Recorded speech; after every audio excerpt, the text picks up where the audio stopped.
মালাস রান্নাঘরে আপনাদের সবাইকে স্বাগত জানাই। আবার চলে এলাম একটি নতুন রেসিপি নিয়ে। রেসিপিটি দেখুন, দেখে ভালো লাগলে লাইক, শেয়ার, সাবস্ক্রাইব অবশ্যই করবেন। আজ বানাবো সয়াবিন দিয়ে বিরিয়ানি। যে ঠান্ডা পড়েছে তাতে বেশি কিছু রান্না করতে ইচ্ছে না হলে এইভাবে ঘরে থাকা কয়েকটি উপকরণ দিয়ে বানিয়ে নিতে পারেন বিরিয়ানি। আজ বিরিয়ানিটা খেতে দারুণ হয়েছিল, সত্যিই খুব টেস্টি হয়েছিল। সেটা কিভাবে বানাচ্ছি দেখাই। কড়ার মধ্যে দিয়ে দিলাম বেশ কিছুটা পরিমাণ সাদা তেল। সাদা তেলের মধ্যে দিয়ে দিলাম অল্প একটু নুন। তারপরে দিয়ে দিলাম হলুদ মাখানো আলু, বড় বড় করে কেটে রাখা আলু। আমরা বাঙালিরা বিরিয়ানিতে আলুটা খেতে খুবই ভালোবাসি, আর খেতে সত্যিই খুব ভালো লাগে। কিন্তু আলুটাকে যদি খুব লাল করে সুন্দর নরম নরম করে একেবারে ভেজে সেদ্ধ করে নেওয়া যায় তাহলে বেশি টেস্টি হয়। ঢাকা চাপা দিয়ে বেশ সময় নিয়ে কম আঁচে রেখে এটাকে লাল করে ভাজবো এবং ভাজতে ভাজতেই এটা সেদ্ধ করে নেব। এটা জল দিয়ে আর সেদ্ধ করব না। আলুগুলোকে বেশ লাল করে বেশ কিছু সময় হাতে নিয়ে ভাজবো।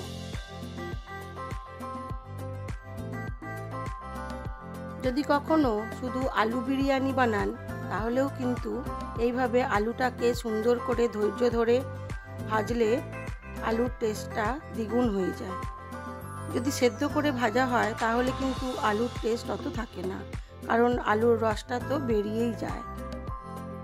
সেই জন্য যাতে আলুর পুরো স্বাদটাই আলুর মধ্যে বজায় থাকে, সেই জন্য আলুগুলোকে নুন আর হলুদ দিয়ে ঢাকা চাপা দিয়ে কম আঁচে বেশ কিছুক্ষণ ধৈর্য ধরে ভাজতে হবে। আমার আলুটা প্রায় ভাজা হয়েই এসেছে। এবারে আমি এটাকে তুলে নেব।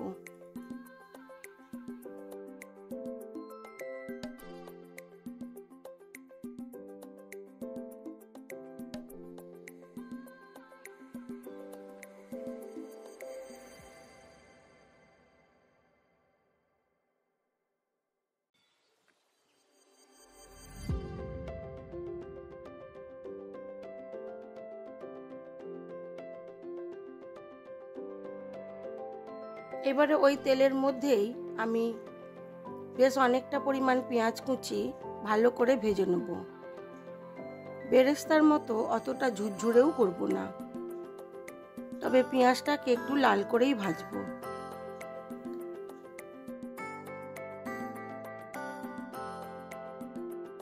আজ আমি কিন্তু বিরিয়ানিতে কোনো রকম বাইরের কিছুই ইউজ করিনি। মিঠা আতর বলুন, গোলাপ জল বলুন, কেওড়ার জল বলুন, বা বাইরের বিরিয়ানি মশলা কিছুই ব্যবহার করিনি। তাও কিন্তু বিরিয়ানির টেস্টটা ছিল দারুণ। আমি একটা ঘরে মশলা করেছিলাম, তার মধ্যে ছিল গোটা জিরে, সামরিচ, ছিল ধনে, ছিল তেজপাতা, গোটা শুকনো লঙ্কা, আর ছিল গোটা গরম মশলা, গোটা তেজপাতা। সব কিছু ভালো করে ভেজে গুঁড়িয়ে নিয়েছিলাম। এই মশলাটা কিন্তু দারুণ স্বাদ হয়। সেই মশলাটাই আজকে বিরিয়ানিতে দিয়েছিলাম। পেঁয়াজটা আমার লাল করে ভাজা হয়ে গেছে। আমি এবারে পেঁয়াজটাকে তুলে রাখব। সয়াবিনটা গরম জলে হালকা ফুটিয়ে নিয়েছিলাম। জলটা যখন ফুটছিল তখন সয়াবিনটা দিয়ে জলটা নিভিয়ে দিয়েছিলাম। এইভাবে বেশ কিছুক্ষণ রেখে দিয়েছিলাম, আর কিছু ডিম সেদ্ধ করে নিয়েছি। আমি এখানে হাঁস ডিম ও মুরগির ডিম দুটোই নিয়েছি।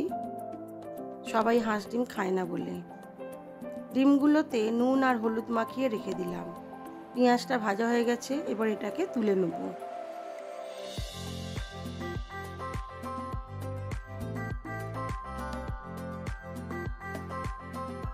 যে কোনো রান্নায় কিন্তু স্বাদ আনতে ধৈর্যের দরকার পড়ে। ঠিক মতো কষানো, ঠিক মতো সেদ্ধ করা, ধৈর্য নিয়ে এগুলো করতে হয়। তাহলেই কিন্তু যে কোনো রান্নার স্বাদ বেড়ে দ্বিগুণ হয়ে যায়। পেঁয়াজটা তুলে নিয়েছি। এবারে ওই তেলের মধ্যেই হলুদ নুন মাখানো ডিমগুলোকে ভেজে নেব লাল করে। ডিমগুলো একটু চিড়ে দিয়েছিলাম যাতে নুনটা ভালো করে ভেতরে ঢোকে। ডিমগুলোকে লাল করে ভেজে নেব, নিয়ে তুলে নেব।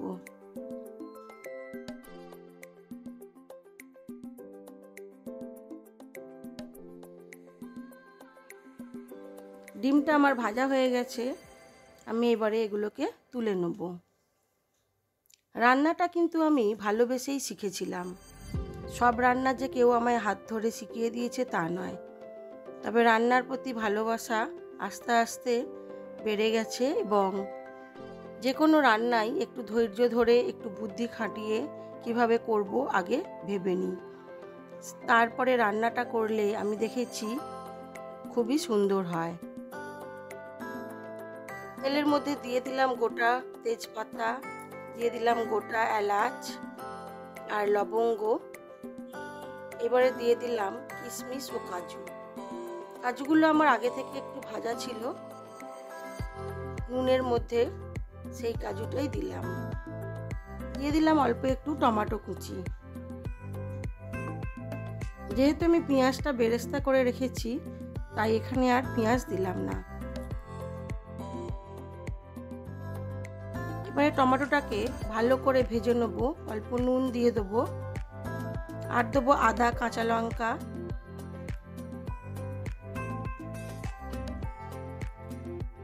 আদা কাঁচা লঙ্কা বাটা দিয়ে দিলাম।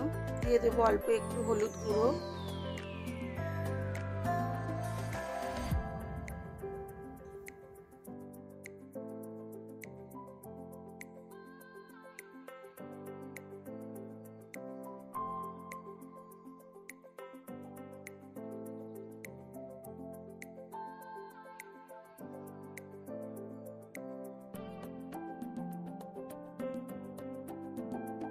দিয়ে দিলাম পরিমাণ মতো ঘি,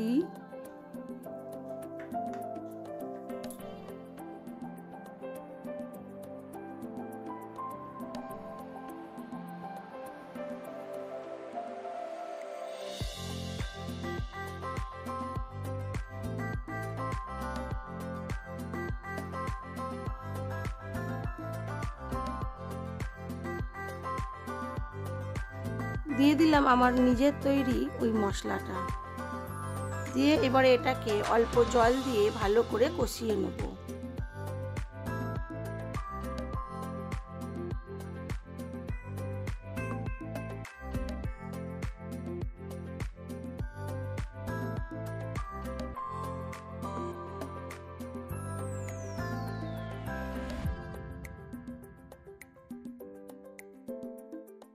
দিয়ে দিলাম অল্প একটু হলুদ গুঁড়ো, অল্প একটু ঝালের জন্য লাল লঙ্কার গুঁড়ো।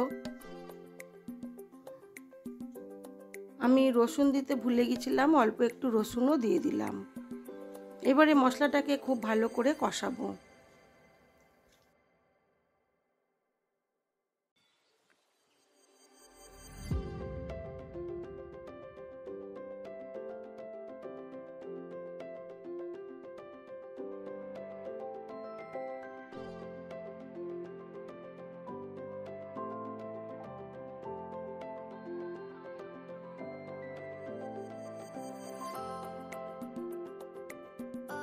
মশলাটা আমার খুব ভালো করে কষানো হয়ে গেছে। দিয়ে দিলাম ভিজিয়ে রাখা সয়াবিনটা, খুব ভালো করে নিগড়ে নিয়েছি। এবারে সয়াবিনটা দিয়ে আবার কিছুক্ষণ কষাতে থাকবো।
সয়াবিনটাও খুব ভালো করে কষানো হয়ে গেছে।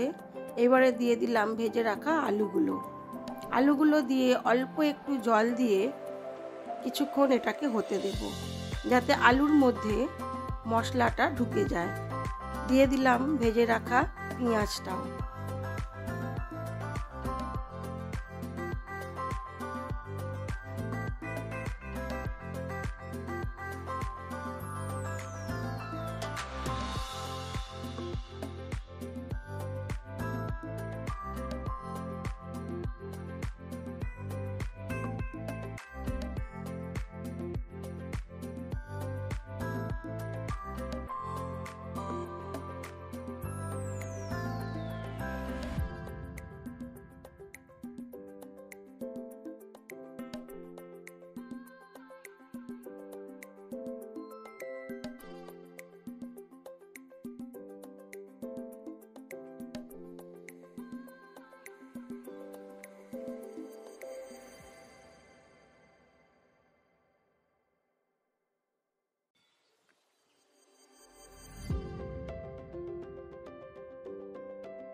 দিয়ে দিলাম করে রাখা ভাতটা।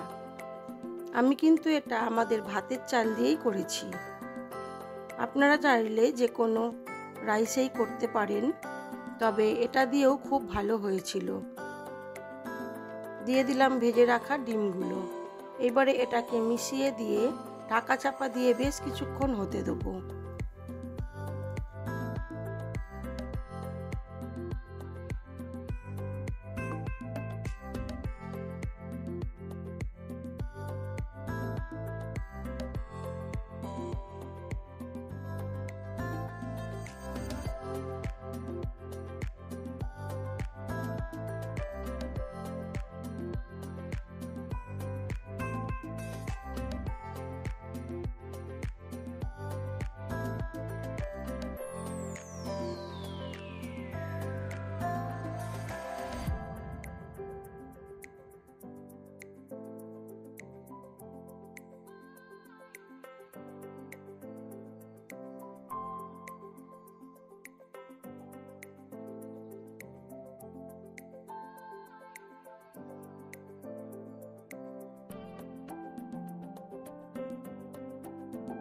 হয়ে গেছে আমার সয়াবিনের বিরিয়ানি। এবারে আমি এটাকে সার্ভ করে দেবো। খেতে কিন্তু দুর্দান্ত হয়েছিল। যদি না সয়াবিনের বিরিয়ানি খেয়ে থাকেন, তাহলে অবশ্যই একবার এইভাবে করে খেয়ে দেখবেন। আজ এই পর্যন্তই। আমার আজকের লাঞ্চ মেনুতে এটাই ছিল, আর ছিল স্যালাড। আমার এই ভিডিওগুলি আপনাদের কেমন লাগে অবশ্যই জানাবেন। ভালো লাগলে লাইক, শেয়ার, কমেন্ট করবেন। আর যদি নতুন বন্ধু হয়ে থাকেন, একটা সাবস্ক্রাইব করে দিবেন। সবাই ভালো থাকবেন, সুস্থ থাকবেন, নিজেদের খেয়াল রাখবেন।